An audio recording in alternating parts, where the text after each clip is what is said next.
Bíblia aí no livro de Deuteronômio, capítulo 6.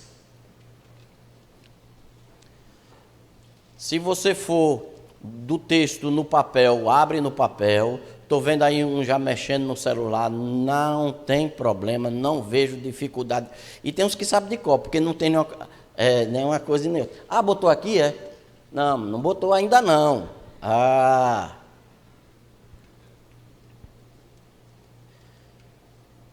A gente vai trabalhar com o conteúdo do texto e não com a forma. Por isso, se você abre no papel ou no celular, não faz diferença.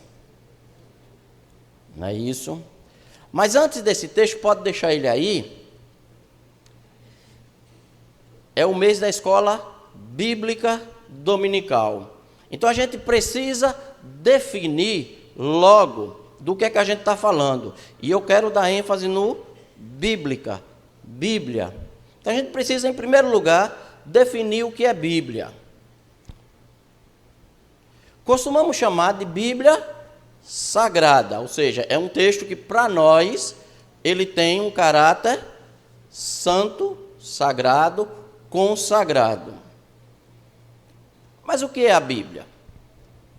Conversando e debatendo com os fariseus, Jesus fez a seguinte afirmação, se você depois quiser conferir, Evangelho de João capítulo 5, verso 39, e diz, olha, vocês pesquisam e estudam esse texto, porque entendem que ela aponta a verdade e aponta para mim, e vocês estão certos. O que é a Bíblia? O livro que nos mostra a verdade, que é Jesus Cristo. Jesus é a revelação final de Deus. O mesmo Evangelho de João começa dizendo, lá no começo só existia a palavra, mas essa palavra se fez carne e habitou entre nós. E nessa palavra encarnada, nós vimos a glória do unigênito do Pai, cheio de graça e verdade. A Bíblia não é Deus, mas ela nos aponta para Deus. É a maneira que eu tenho para conhecer Deus. A única maneira confiável e digna de todo crédito. Ela é sagrada no sentido de que ela me aponta para Deus. Mas a Bíblia não é Deus não, viu? Eu lembro de um tempo, né? Quando a gente diz lembra do tempo, eu olho para umas pessoas assim, a gente dá vontade de chamar pelo nome, mas eu vou fazer isso não, senão começar a complicar, né? Mas eu lembro do tempo que o povo implicava que a Bíblia tinha que ter capa preta. Se tivesse uma capa colorida, o povo reclamava, né? Ainda vende muita Bíblia de capa preta, Carlos? O povo ainda prefere, hein? A capa é o que menos importa. O que importa é o conteúdo. O que é a Bíblia? É o registro da revelação de Deus. Homens e mulheres tiveram a revelação, receberam a revelação, e esses homens e mulheres copiaram, registraram, e isso foi passado de um para outro até que chegou até nós. Então, por exemplo, vou lhe dar um exemplo, você vai ver que é muito fácil. Capítulo 6 de Isaías diz, no ano em que morreu o rei, eu vi o Senhor assentado num trono que era alto e sublime. Eu não vi o Senhor, Isaías viu.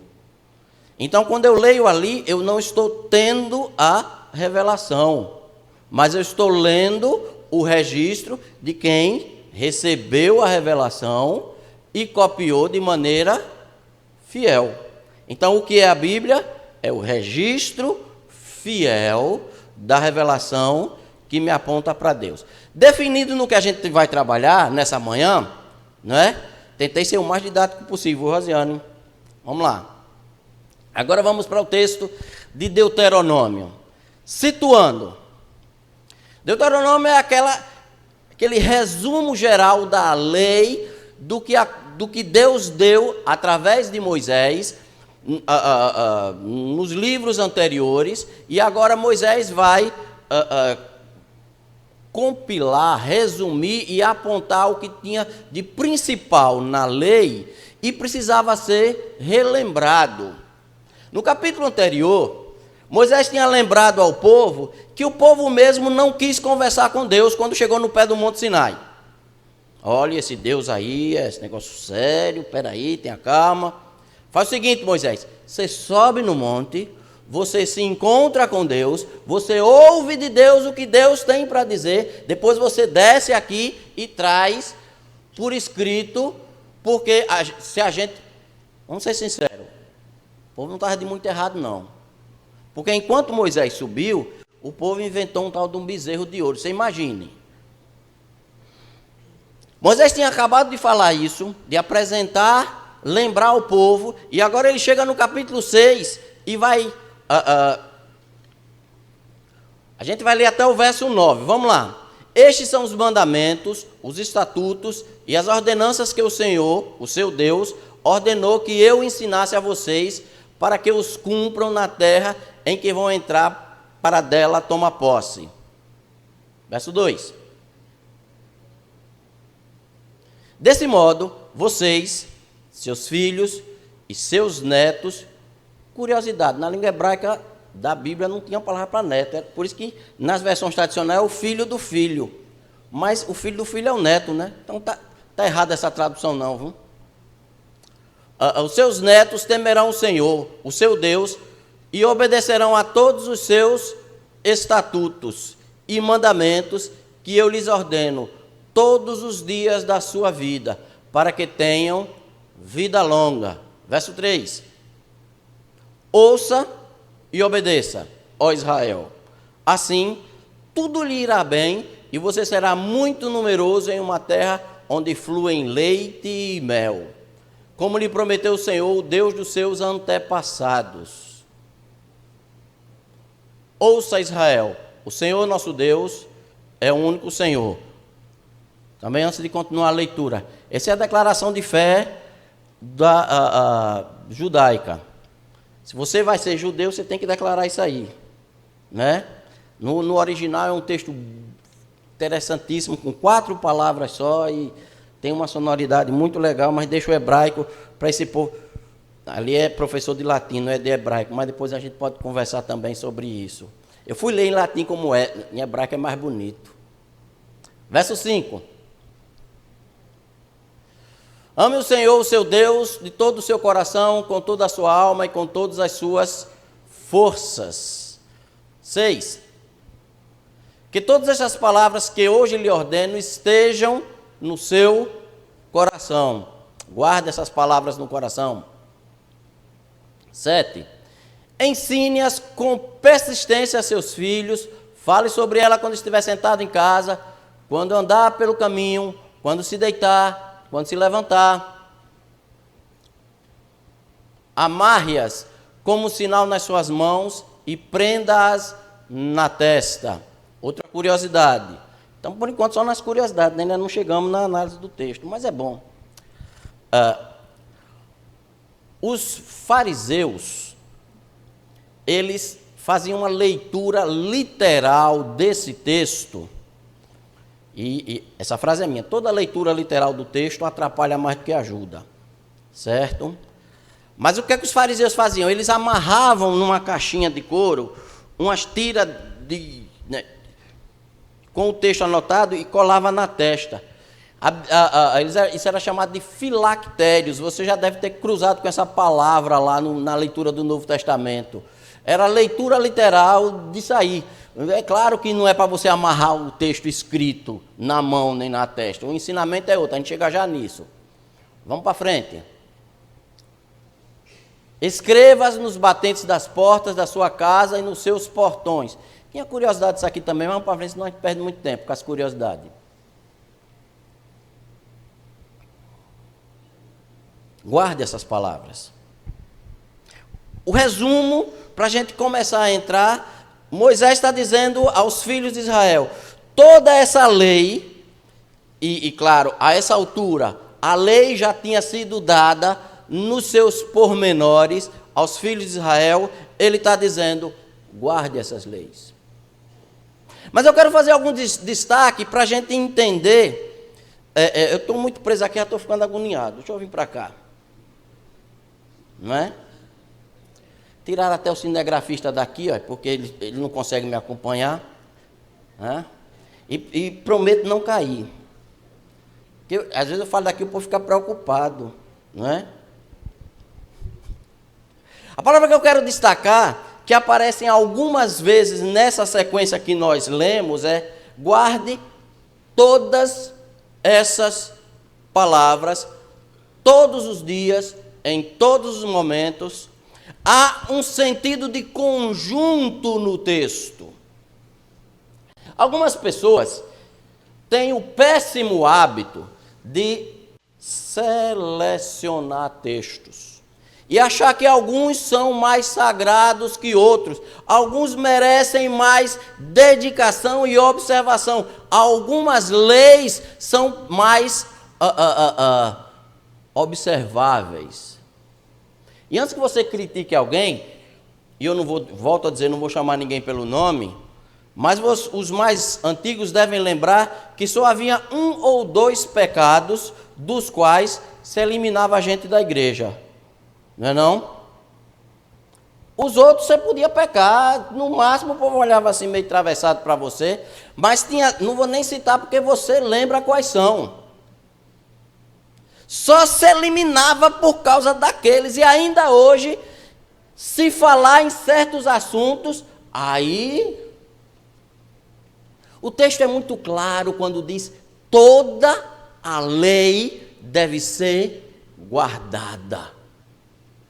Não há uma hierarquia de valores na lei de Deus. Não há nada que é mais importante. E quando Jesus vai conversar sobre isso, e ele cita esse texto, que os fariseus perguntam a Jesus: qual é a lei mais importante?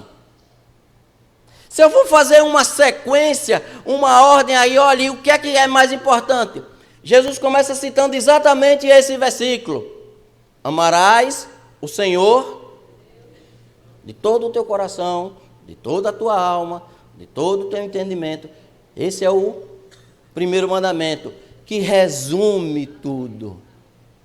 E o segundo, ele vai citar Levítico capítulo 7, semelhante a esse, ele vai dizer: e ame o seu próximo como você deve amar você mesmo.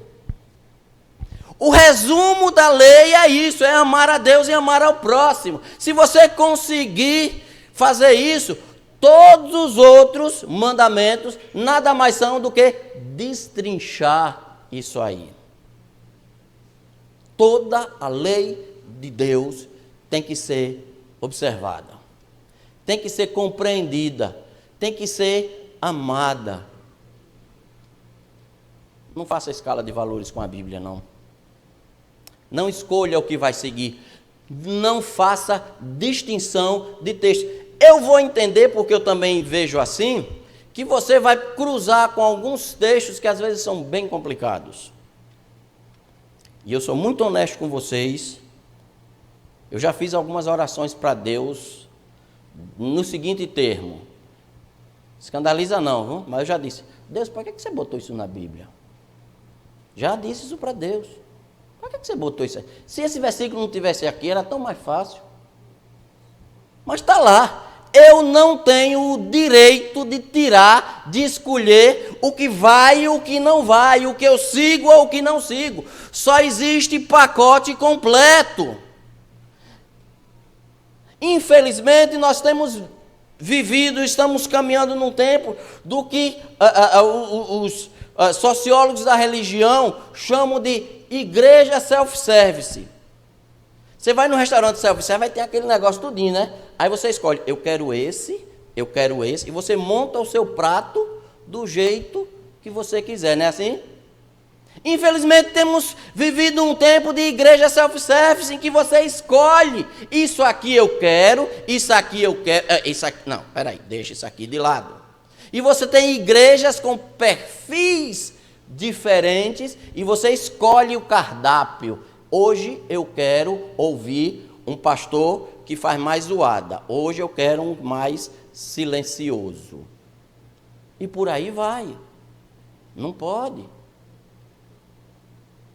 É a Bíblia toda. E se você nunca prestou atenção, a Bíblia começa no princípio. Não é a primeira palavra da Bíblia? Ela começa no princípio. E qual é a última palavra da Bíblia? Amém. A Bíblia começa no princípio e termina no amém. Toda. Entre o princípio e o amém, tudo que está aí dentro é palavra de Deus, é revelação de Deus. E eu não tenho o direito e nem a possibilidade de escolher. Mas o texto fala também, esse que estamos trabalhando, que é para guardar no coração. No mundo em que a gente vive, em geral, que me desculpem, se quiser desculpar, se não quiser também, os médicos cardiologistas, que o coração tem uma função biológica no corpo, mas no conhecimento geral, o coração é o centro das emoções, né?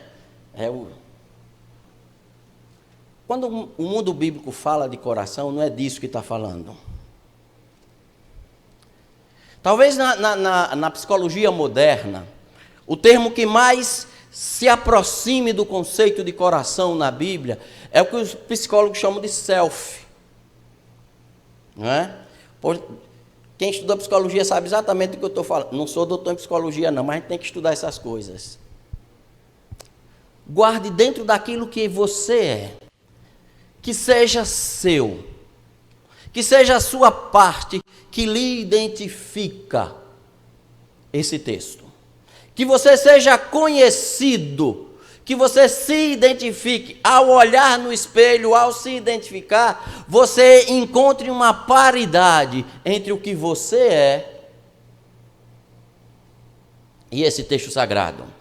Aí nós vamos caminhar por citar algumas possibilidades, algumas ideias que vão nos ajudar a compreender melhor o que é isso.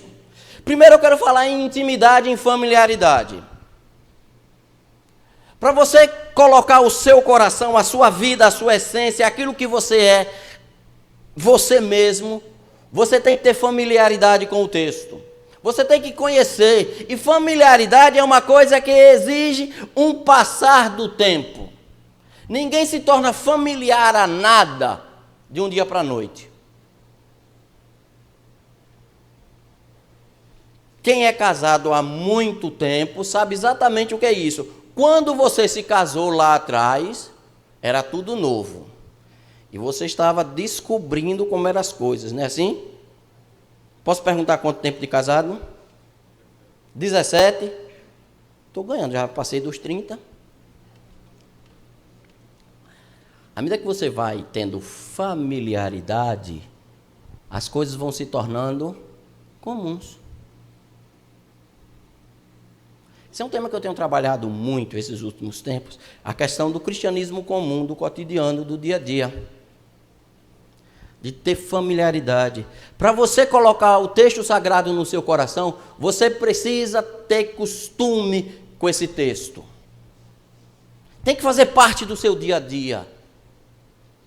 Ele tem que sair naturalmente da sua boca. Presta atenção, eu não estou falando de você saber de qual o endereço do texto. Até porque quando o texto foi escrito não tinha endereço. Não é? Esse negócio de Isaías capítulo 61, verso 2. Não tinha na época, era Isaías. Abriu o rolo, né? E tinha que achar no meio desse texto todo onde é que estava o que você estava procurando. Claro, por uma questão prática e logística, botar capítulo, número, capítulo e versículo facilita você localizar, né? Mas não é disso que eu estou falando quando eu digo você ter familiaridade com o texto. E eu já vi gente preocupada, pastor, eu não consigo decorar o endereço. Meu irmão, não guarda essa neura aí com você não. Se preocupe. O importante é você conhecer o conteúdo, o que fala o texto. Porque eu creio, e a Bíblia tem demonstrado isso, que esse texto ele é sagrado, porque Deus se revela nesse texto. Quando você tem intimidade com esse texto, quando você tem familiaridade com esse texto, naturalmente a intimidade com esse texto leva a ter uma intimidade com o Deus do texto. E não há outra forma. Veja, o nosso Deus é um Deus que fala, e Ele costuma, e Ele fala de todas as maneiras, como falou no passado e ainda continua falando hoje, porque o nosso Deus não é um Deus mudo. Mas Deus gosta, Deus prefere falar pelo texto escrito. No Antigo Testamento, a fórmula profética era: assim diz o Senhor. Você vai encontrar essa fórmula profética incontáveis vezes. Era assim que o profeta se identificava quando chegava diante da congregação. Assim diz o Senhor. Mas se você prestar atenção, essa frase, ela some no Novo Testamento. Sabia que essa frase não está no Novo Testamento? Deus deixou de falar? Não, mudou a fórmula. Agora como está escrito pelo profeta, mudou a fórmula. O Deus é o mesmo. E o Deus continua falando, e Deus continua querendo se comunicar comigo, e Ele continua querendo ter intimidade, familiaridade comigo. Mas eu preciso agora acessar aquilo que Ele já deixou como a sua palavra confiável. Está aí. E graças a Deus, vou falar do Brasil porque é a nossa pátria. Nós temos liberdade no Brasil para ler e acessar esse texto. Hoje é domingo e enquanto estamos aqui, em algumas partes do mundo, cristãos como nós estão escondidos, porque não podem cultuar de porta aberta. A Bíblia que você tem no celular aí, tá vendo? Em algumas partes do mundo agora, se a polícia lhe parar, e ela vai pedir para olhar o seu celular, e se tiver baixado o aplicativo da Bíblia, eles confiscam o aparelho, e se você conversar, você apanha e vai preso. Graças a Deus, temos liberdade em nossa pátria para ler esse texto. Às vezes a gente tem preguiça, aí é outra conversa. Mas liberdade nós temos para ler, para falar, para estudar. Às vezes nós somos chatos também, mas também isso é outra conversa. Tem uns crentes chatos aí que, pelo amor de Deus. Mas liberdade nós temos. Precisamos ter intimidade, familiaridade com o texto. Quando o diabo foi tentar Jesus, e o texto é muito claro quando diz que o diabo conhece a Bíblia. Não pense que o diabo não conhece a Bíblia, não. O diabo conhece. E se você gaguejar, ele conhece mais que você. Por uma razão muito simples. Ele tem mais tempo de leitura que você. Ou você acha que o diabo não lê a Bíblia? Lê. Claro. E se você não lê, está perdendo para o diabo. Misericórdia. Então o diabo vai a Jesus lá no deserto e começa a citar textos bíblicos. E Jesus não conversa, não argumenta, não tem uma explicação para dar. Jesus, a fórmula está escrito. Porque a minha resposta tem que estar na Bíblia. Mas para eu ter a resposta da Bíblia, eu tenho que conhecer a Bíblia. No caso de Jesus, você vai dizer: ah, pastor, mas aí é fácil, foi ele que escreveu. É fácil lembrar, né? Meu desafio é esse. É chegar lá. Eu sei que nunca vou chegar, mas eu tenho uma meta a cumprir. Eu tenho um objetivo a chegar. Eu tenho que conhecer esse texto. No Antigo Testamento, o rei Josias entendeu, e realmente precisava, que era necessário fazer uma reforma, não só estrutural do prédio, do patrimônio, do templo, que estava bem deteriorado, mas uma reforma espiritual e social na nação. E nesse processo, ele encontra o rolo lá no meio de algum lugar lá na obra de reconstrução. Então ele pega o texto e ele diz, espera aí, vamos entender direito o que está escrito aqui. E ele vai chamar a profetisa Hulda. Atenção, mulheres. Sabe quem estava perto do rei nessa época? O profeta Jeremias. Ó, Jeremias. Mas ele vai chamar uma mulher, porque tem horas que a mulher... E não vai nenhum preconceito, nem para um lado, nem para o outro. Deus nos fez com percepções diferentes, porque somos diferentes. Olha que esses anos todos de casada, Elda está ali, ela sabe muito bem disso. A maneira como eu olho para a Bíblia sempre é diferente como a maneira que ela olha para a Bíblia. E não é que eu estou certo ou que ela está certa. Deus nos fez assim. Quando eu calo alguém dentro da conversa na Bíblia, eu estou empobrecendo, quase não sai a palavra, mas vai de novo, empobrecendo a abrangência da igreja de conhecer o texto revelado. Ninguém aqui tem a última palavra. Deus continua levantando homens e mulheres que nos ajudam a compreender esse texto sagrado. Do mesmo jeito que eu disse que Deus fala de todas as formas, Ele prefere falar com o texto sagrado. Deus está presente em todos os lugares. Isso é bíblico, mas Deus prefere falar conosco no meio da congregação. Deus gosta da reunião. Deus gosta quando estamos juntos. Ele disse, eu vou estar no meio de vocês. Deus gosta de se revelar aqui. E quando a gente está junto, daí a importância da escola dominical, porque é junto que eu não tenho todas as respostas, eu não tenho todo o conhecimento bíblico, nunca vou ter. É por isso que eu preciso do meu irmão e da minha irmã, que olha para o texto diferente da minha maneira, para que juntos possamos compreender o texto sagrado. Para que o meu conhecimento do Deus revelado se torne maior e mais forte. Um dos princípios basilares, esse nome tão bonito, é princípio basilar. Na gramática, você que vai fazer prova do Enem, não escreve isso não, que isso é redundância, o professor corta. Se é princípio, é claro que é basilar. Né? Da nossa doutrina batista, desde o começo, 450 anos atrás, nós defendemos o livre exame do texto sagrado. Só para corrigir, cuidado para não confundir, eu já vi gente confundindo, não é livre interpretação, não é que você vai ler e interpretar de qualquer jeito. Não, você tem livre acesso ao texto. Quando os batistas começaram a defender essa tese, era num tempo em que ler Bíblia era proibido.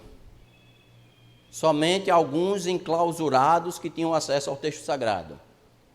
Então nós batistas começamos, e isso é base da nossa fé e da nossa doutrina, a defender o princípio de que todo crente que tem o Espírito Santo tem a liberdade de acessar ao texto. E tem que acessar o texto. E tem que examinar o texto. Por quê? Porque eu tenho o Espírito Santo, mas o Espírito Santo é maior que eu. Claro, eu não tenho todo o Espírito Santo porque ele não cabe dentro de mim. Ele é maior que eu. Então eu preciso da comunidade, de estar junto, para que o pouco que eu sei do texto se some ao que você sabe. E juntos tenhamos uma percepção maior do que Deus tem a nos falar. Mas eu vou para o Novo Testamento e lembro de uma passagem interessante, que é quando o apóstolo Paulo, ele prega na cidade de Tessalônica, e de lá ele vai à cidade de Bereia. Aluno de escola dominical sabe essa história de cor. Se eu passar o microfone aqui, né? Professora Raquel, seus alunos sabem essa história de trás para frente, sabe não? Sabe? Raquel diz que vocês sabem tudo. Hein? Aí diz assim, depois passa vergonha, né? Mas vai passar não dessa vez, em nome de Jesus. Quando Paulo chega, falando do apóstolo Paulo, chega a Bereia, o livro de Atos nos diz que havia mais nobreza entre os crentes de Bereia, porque eles tinham o hábito, o costume, era alguma coisa do padrão deles. Espera aí, deixa eu ver o que é que esse cidadão aí está dizendo, para ver se é desse jeito mesmo. Gente, eu estou falando de Paulo, o apóstolo Paulo. Manassés não é Jabes Filho, não, é Paulo. E olha que eu estou longe de Paulo. E ainda Paulo precisava ser conferido. Porque quem tem a palavra final é o texto sagrado, não é quem ocupa esse púlpito.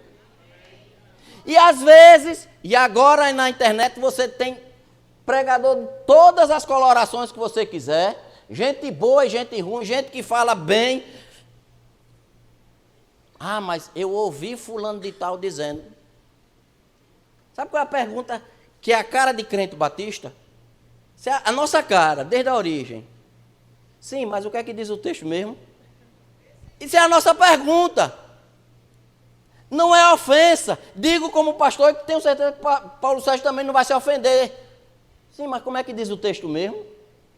Olha, eu acho que é assim. Não, não estou perguntando o que você acha. Você tem todo o direito de achar o que você quiser. Isso é um problema seu. Seu achamento pode até ser bom. Mas não é a última palavra. Dar testemunhos aqui é excelente, isso é uma prática que a igreja pode e deve desenvolver. Faz bem para a saúde espiritual da igreja ter gente dando testemunho. Às vezes nós relegamos muito essa prática do testemunho pessoal. Faz bem para a saúde espiritual da igreja. O que não pode é o testemunho ser a última palavra. Porque a última palavra sempre é de Deus e está exposta neste texto sagrado. Leia o texto, estude o texto, pergunte, questione, duvide. Eu estou dizendo isso mesmo, duvide. Porque existem alguns tipos de dúvida. Quando você estuda a metodologia, que... confesso a vocês, eu não gosto de metodologia. Ou disciplina que era chata na universidade, mas a gente tinha que estudar, né?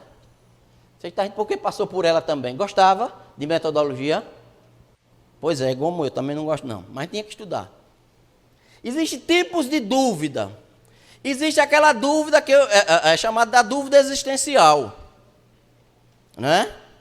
Mas existe a dúvida que é a dúvida metodológica, que você questiona porque quer se aprofundar mais. Você quer conhecer mais, então você começa a perguntar, você começa a inquirir, começa a marcar, e começa a investigar. Fala nisso, a minha edição, o texto bíblico que eu trago, que eu uso em geral, não tem nada escrito. Mas sou eu. Por que eu não anoto nada no texto? Porque se eu anotar, isso sou eu, viu? Se você quiser fazer diferente, quiser anotar, não está errado não, viu? Estou dizendo como é, volto a dizer, a última palavra é da Bíblia, não é a minha, mas eu me dou o direito de dar a minha opinião. Se eu anotar qualquer coisa na Bíblia, próxima vez que eu vou ler, o meu olho vai direto para a minha anotação.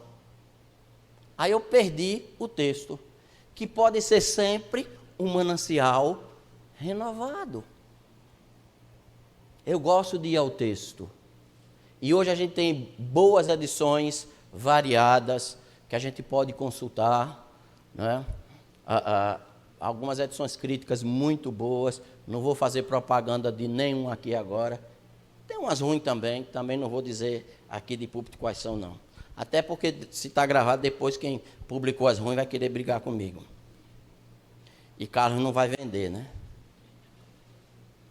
Leia o texto. Mas o texto fala também, esse aí eu quero até pegar o versículo para botar na tela. Deixa eu ver exatamente qual é ele aqui. Verso 7, bota aí o verso 7 na tela. Ensine com persistência aos seus filhos. Acho que persistência não ficou uma boa tradução não, mas tá bom, vai lá. Fale sobre elas quando estiver sentado em casa, quando andar pelo caminho, quando se deitar, quando se levantar. Aí nós vamos ter pelo menos 2 ou 3 indicativos de como trabalhar o texto. Primeiro, ensine metodicamente, didaticamente, ensine, passe para a próxima geração o que você adquiriu. Nós temos um acúmulo de conhecimento cristão e de leitura bíblica que é uma riqueza fantástica. Quando eu digo, por exemplo, e digo com certeza, que eu tenho mais acesso a conhecimento de Deus, do que Davi teve, não há nenhuma arrogância nisso. Na verdade, eu estou dizendo que de lá para cá, homens e mulheres se debruçaram sobre o texto, tiveram intimidade com Deus e me passaram alguns conhecimentos que agregam a minha fé e o meu conhecimento. E isso eu vou passar para a próxima geração, para que esse conhecimento do texto sagrado e do Deus que se revela no texto possa ser compartilhado e vá adiante. É isso que o texto está dizendo. Os nossos irmãos que deram testemunho aqui, falaram que são a 3ª, a 4ª. Na minha família já está chegando na 5ª geração, viu? André é a 5ª geração. Além desses, hoje, graças a Deus, temos recursos. Podemos, vou usar aqui o termo, conversar, dialogar com homens e mulheres fiéis do passado, que tiveram experiências e conhecimentos do texto que nos enriquece. Você não é dono de toda a verdade, não, viu? Eu já vi grupos por aí, e se você pensar em algum agora, não fala não, que é feio falar dos outros, que acha que Deus se revelou exclusivamente para eles. Olha, o meu conhecimento bíblico, porque Deus me falou, e a minha verdade é a verdade absoluta. E Provérbios vai dizer que a arrogância é o princípio da queda, viu? Ninguém, só a Bíblia, só a palavra de Deus, tem o conhecimento completo. É por isso que eu preciso, didaticamente, metodologicamente, conversar com o texto e com irmãos de fé, irmãs de fé que me antecederam nessa caminhada e nessa jornada. E colocaram à disposição tudo aquilo que Deus os fez saber, para que eu hoje possa enriquecer a minha fé e o meu conhecimento do Deus que gosta de falar e de estar no meio do povo. Ensine as próximas gerações, metodicamente, didaticamente. Aí a gente vai ler Provérbios 22, que vai dizer, ensina a criança, sabe de cor, né? Sem passar vergonha, vamos lá.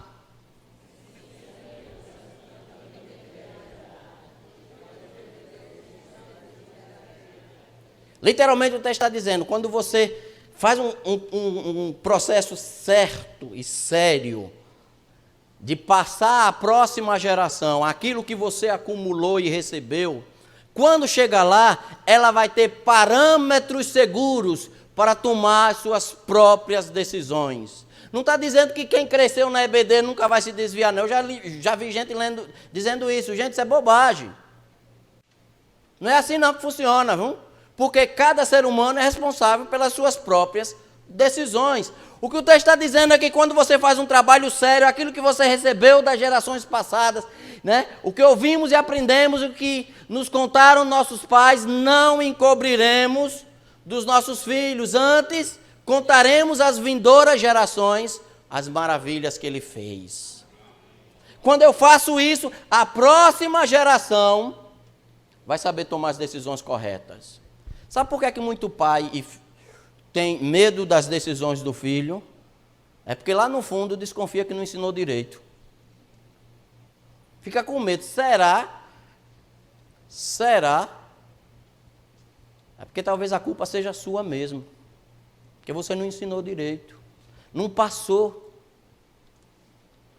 Passe às próximas gerações. Ensine com persistência, com zelo, com dedicação, com método, com didática. Passe o que você recebeu. Mas ele diz também, fale com eles, olha quanta coisa boa, sentado em sua casa. Toda vez que eu leio esse texto, sabe o que é que eu lembro? Da mesa da gente comendo. O que é que você conversa na sua mesa, quando você está almoçando? Sai hoje da igreja, sentar para almoçar, o que é que você vai conversar? Qual será o assunto? Quando você se sentar, fale do texto, converse sobre a Bíblia. E também, atenção pais, escute os seus filhos. Criança, adolescente, jovem, eles têm o que dizer sobre a Bíblia. Tem sim, a maioria está lá em cima. Está com os olhos, eu imagino que estão olhando para mim, né? Porque daqui lá, eles têm o que dizer. É claro que não vai ser a mesma coisa que eu tenho para dizer, eu disse distante, presta atenção. Eu não tenho a verdade absoluta. E eu aprendo com as novas gerações também, porque Deus se revela, dá-se a conhecer a todo aquele que o busca com sinceridade de coração. Converse. Discuta sobre o texto. E vou ser sincero, viu? Elda está ali de testemunha. André já botou a gente em cada saia justa. E eu espero que ele faça assim ainda algumas vezes mais. Me desafia. Quando ele solta Jesus, lá vai. Agora eu tenho que me virar para responder isso aí. É bom. Nos faz crescer. Sentado na sua casa, converse sobre esse texto.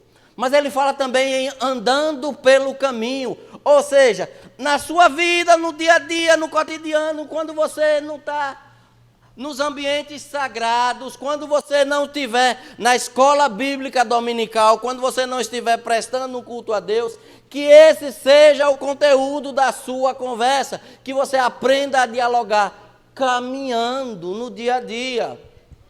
Eu fico imaginando sempre, a maioria dessas passagens, dessas citações não estão no texto sagrado. Jesus caminhou 3 anos com os seus discípulos. E ele viajava. Na época não tinha carro nem nada, era caminhando. Você imagine. Falo já de Emaús. De Jerusalém a Emaús é 12 quilômetros, quase 2 léguas, mais ou menos. Não é? Mais ou menos, a mesma distância, irmão Francisco, daqui na sua casa, viu? É de Jerusalém a Emaús. Viu? Imagine fazer isso na perna. Gente, se eu tivesse naquele grupo, eu acho que não ia se abusar, porque Jesus não se abusa da gente, né? Mas eu ia fazer tanta pergunta para Jesus, você não faz nem ideia. Rapaz, você acha que eu ia perder a chance? Era caminhando, Jesus, vem cá, vamos conversar aqui nós, que eu tenho uns negócios para lhe perguntar. Ia conversar. Porque é caminhando na vida que a gente conversa e a gente tem intimidade com esse texto. E a coisa é tão séria que quando Jesus estava sendo julgado na casa de Caifás, Pedro estava do lado de fora, estava fazendo frio e ele estava ali na fogueira se aquecendo. E uma das empregadas chega a Pedro e diz o seguinte: você estava no meio do grupo. Não, que é isso? Eu não. Estava sim. Mateus diz exatamente isso. O seu sotaque lhe denuncia. É a frase que está lá em Mateus. Pedro viveu 3 anos com Jesus de tal maneira que a maneira de falar de Pedro, mesmo sem querer, denunciava. Se você não sabe a força que é isso, você nordestino, eu nordestino, com esse sotaque de taquara rachado, eu acho tão bonito o meu sotaque. É o sotaque mais lindo do mundo, é do nordestino. Não é não? Aí eu inventei de ir para São Paulo. E lá o povo dizia assim: você calado é paulista. Não sei porquê, mas eles diziam. Você calado é paulista, falando é nordestino. Isso era um elogio tão grande para mim. Não tem como negar. Eu nasci em Aracaju, cresci nessas ruas aqui. Terra abençoada, terra boa. Meu sotaque é esse, lindo. Eu sou assim. Eu não forço sotaque de televisão. Quando vem aquelas novelas nordestinas, você é o primeiro a tirar onda, né? A gente não fala assim. Não é assim? A gente tem que pensar nisso quando fala em ser cristão e conhecer essa palavra. As pessoas me ouvindo falar, tem que dizer, e tá aí, olha a conversa, essa conversa. O que é que tem ocupado a sua voz, a sua conversa? É esse texto. Às vezes a gente se ocupa tanto de falar de tantas outras coisas. Vai chegar agora aí, o calendário político brasileiro é uma dificuldade. A cada 2 anos a gente está nesse turbilhão. E eu já vi tanto crente perdendo tempo e pior, perdendo o irmão na fé. Fale a palavra. Fale sobre o texto. Veja o que todo o texto diz. Se você ocupar o seu tempo, a sua conversa com a palavra de Deus, e para Josué, Deus vai dizer o seguinte, ó, vê se não cabe bem com a política. Olha para o texto, não se desvia, como é? Nem para a direita e nem para a esquerda, porque os da direita se desviaram do texto, e os da esquerda também. E Paulo vai dizer aos romanos que Deus olhou de cima, passou a régua e não achou um justo sequer. E fica crente discutindo por causa desse povo. Pelo amor de Deus, tenha misericórdia, falar da Bíblia, gente. Vamos falar do texto sagrado, ocupe. Quando você estiver caminhando, quando se deitar, quando se levantar, fale sobre o texto. Olhe para ele, mire o texto, que seja o seu padrão, que tenha intimidade com esse negócio aí. E Jesus, lembra, eu disse que ia falar de Emaús, lembra? Na tarde da ressurreição, Jesus se aproximou dos discípulos. Eu gosto desse texto, cito ele diversas vezes, porque a melhor definição do que um trabalho teológico é essa conversa aí. Você quer entender o que é teologia? Veja a conversa no caminho de Emaús. Mas o que eu quero chamar a atenção é que ao longo da conversa, Lucas diz exatamente que Jesus, começando com Moisés e passando pelos profetas, explicou o que deveria ter acontecido. Sabe como é que Jesus conversa com os discípulos? Mostrando o texto.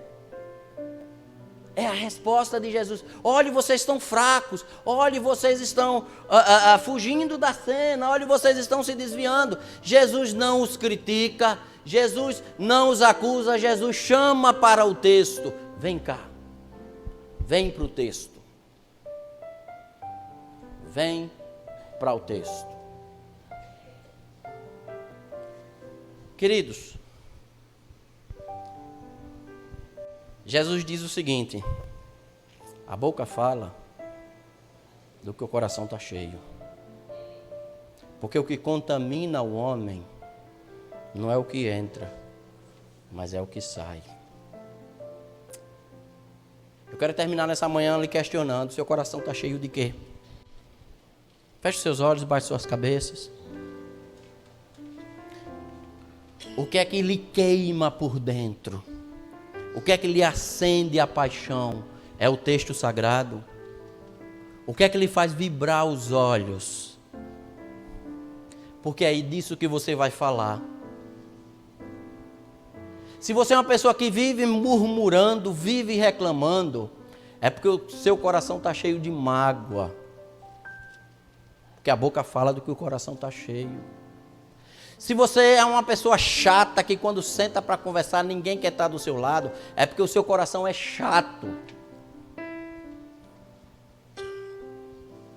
Falando entre vós com salmos, hinos e cânticos espirituais, louvando a Deus e dando graças por tudo. O que é que está no seu coração? E quando a gente pede para fechar os olhos, para baixar as cabeças, não há nada de místico, de mágico. Eu sempre digo isso. É só para que você, já que eu estou falando do coração, para que você olhe para o seu coração. Examine-se, pois, o ser humano a si mesmo. que é que lhe acende a chama no peito? Guarda no coração essas palavras. Porque quando você for falar, é disso, esse será o seu assunto. Você pode falar de outras coisas? Pode falar. Mas não vai ser sua referência. Não vai ser sua referência. Por que é que seu coração está cheio? Quando foi que você realmente se sentiu saciado dessa palavra? Quando foi a última vez que seus olhos brilharam? Sabe aquela situação em que você lê 200 vezes o mesmo texto? E num determinado dia de manhã cedo, você abre o texto e olha para ele e diz assim: rapaz, eu nunca tinha visto isso aqui. Sabe o que é isso? Foi o Espírito Santo que acendeu mais uma luz dentro de você. E ele fez isso pela palavra.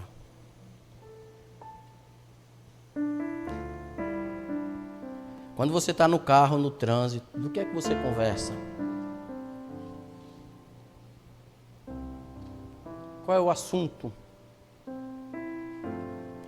As suas postagens na internet é sobre o quê? Quando a gente fala nisso, eu tenho até medo, porque agora virou moda e tem crente que acha isso normal, postar mentira. Ainda cita em inglês como se fosse mentira disfarçada, né? O tal da fake news. O pai da mentira é o cão, viu? É o diabo. Se você posta fake news, você está obedecendo ao pai da mentira. O que é que você tem postado nas suas redes?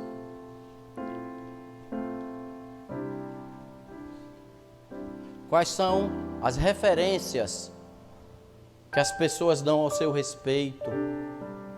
Seus vizinhos.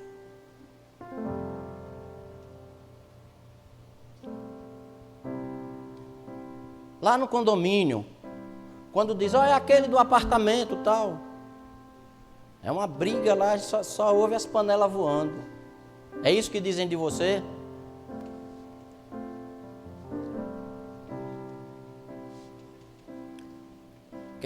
De que é que está cheio o seu coração? Pode cantar. Não estão bem sentadas, acomodadas ali. Vamos cantar. Vocês aí não precisam abrir o olho não, deixa elas cantarem aqui. Olha para o seu coração aí, de que é que ele está cheio?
Se quiser cantar como oração, pode cantar. Meus dons e talentos. Se quiser ficar em pé, pode ficar.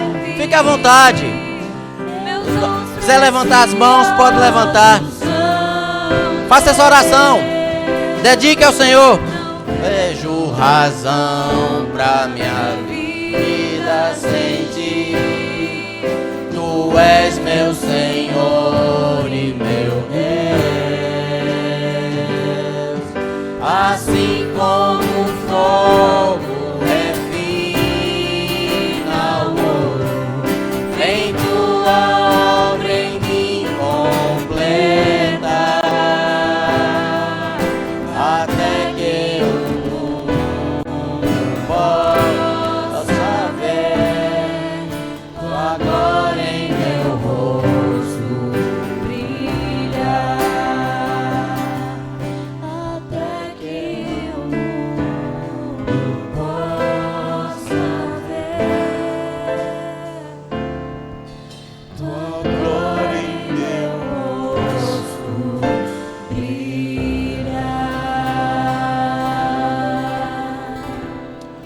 Nós te agradecemos, Senhor, pela tua palavra, que é a verdade, revelação de Deus a nós, inspirada pelo Espírito Santo, durante, Senhor, anos, e que chegou a nós, e nós nessa manhã reconhecemos a sua autoridade, Pai.